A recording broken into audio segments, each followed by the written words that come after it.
This is Democracy Now!, democracynow.org, The War and Peace Report. I'm Amy Goodman. Today, we're bringing you excerpts from Thursday's historic Senate Judiciary Committee hearing. We started with the testimony of Dr. Christine Blasey Ford. Now we go to the testimony of President Trump's Supreme Court nominee, Brett Kavanaugh. In the morning, Blasey Ford testified she was 100% positive it was Kavanaugh who attempted to rape her at a small gathering of high school students in 1982. In the afternoon, Judge Kavanaugh testified. While he said he did not watch Blasey Ford's testimony, he repeatedly denied her allegations, denouncing them with barely controlled rage, repeatedly choking up with tears in his eyes. He singled out Democrats on the committee and accused them of staging a circus aimed at derailing his nomination. This is an excerpt of Brett Kavanaugh's opening statement. This confirmation process has become a national disgrace. The Constitution gives the Senate an important role in the confirmation process, but you have replaced advice and consent with search and destroy. Since my nomination in July, there's been a frenzy on the left to come up with something, anything, to block my confirmation. Shortly after I was nominated, the Democratic Senate leader said he would, quote, oppose me with everything he's got. A Democratic senator on this committee publicly referred to me as evil. Evil. Think about that word. And said that those who supported me were, quote, complicit in evil. Another Democratic senator on this committee said, quote, Judge Kavanaugh is your worst nightmare. A former head of the Democratic National Committee said, quote, Judge Kavanaugh will threaten the lives of millions of Americans for decades to come. I understand the passions of the moment, but I would say to those senators, your words have meaning. Millions of Americans listened carefully to you. Given comments like those, is it any surprise that people have been willing to do anything, to make any physical threat against my family, to send any violent email to my wife, to make any kind of allegation against me and against my friends, to blow me up and take me down? You sowed the wind. For decades to come, I fear that the whole country will reap the whirlwind. The behavior of several of the Democratic members of this committee at my hearing a few weeks ago was an embarrassment. But at least it was just a good old-fashioned attempt at borking. Those efforts didn't work. When I did at least okay enough at the hearings that it looked like I might actually get confirmed, a new tactic was needed. Some of you were lying in wait and had it ready. This first allegation was held in secret for weeks by a Democratic member of this committee and by staff. It would be needed only if you couldn't take me out on the merits. When it was needed, this allegation was unleashed and publicly deployed over Dr. Ford's wishes. And then,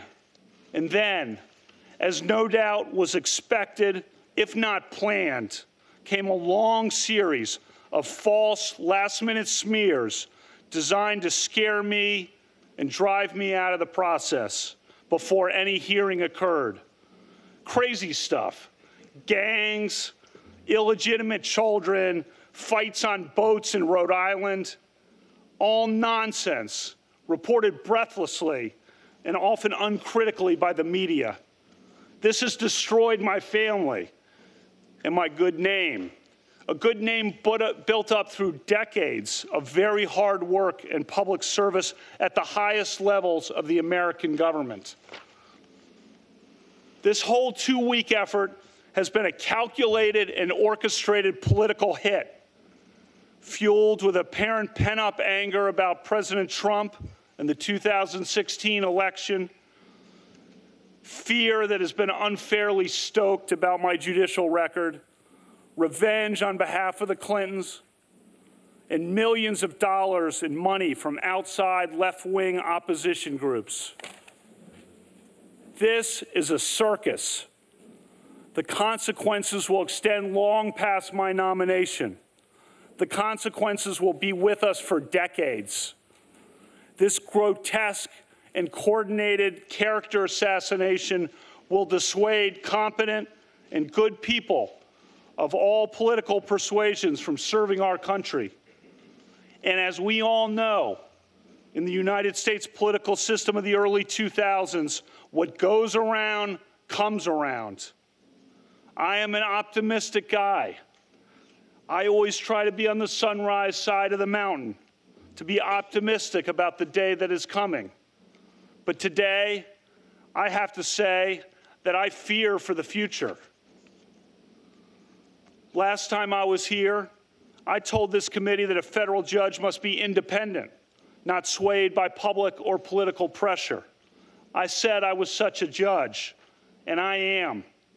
I will not be intimidated into withdrawing from this process.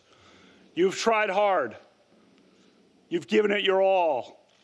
No one can question your effort. But your coordinated and well-funded effort to destroy my good name and destroy my family will not drive me out. The vile threats of violence against my family will not drive me out. You may defeat me in the final vote, but you'll never get me to quit. Never. I'm here today to tell the truth. I've never sexually assaulted anyone. Not in high school, not in college, not ever. Sexual assault is horrific.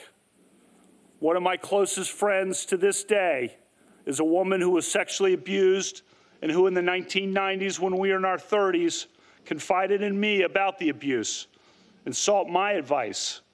I was one of the only people she consulted. Allegations of sexual assault must always be taken seriously, always. Those who make allegations always deserve to be heard. At the same time, the person who is the subject of the allegations also deserves to be heard. Due process is a foundation of the American rule of law. Due process means listening to both sides. Judge Brett Kavanaugh testifying before the Senate Judiciary Committee Thursday.